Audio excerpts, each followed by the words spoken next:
অসমত এদিন বহাগ বিহু আহিছিল বন্দুকৰ শব্দ, তেজৰ ফাকুৱা আছিল অসমত, বন্ধ ধৰ্ণা পিকেটিং, গুলি গ্ৰেনেড, বোমা বিস্ফোৰণ, বড়ো আন্দোলন, কাৰ্বি আন্দোলন, আদিবাসী আন্দোলন, আলফাৰ আন্দোলন। অসমৰ আকাশ কুঁৱলী কুঁৱলী হৈ আছিলে।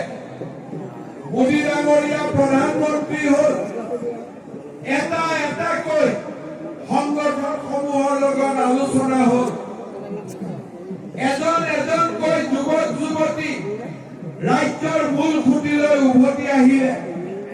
আজি 2024 চনত আমি গৌৰৱেৰে ক'ব পাৰো, আমাৰ অসমত বন্দুকৰ শব্দত বিহু নাহে, কুলি কেতেকীৰ মিঠা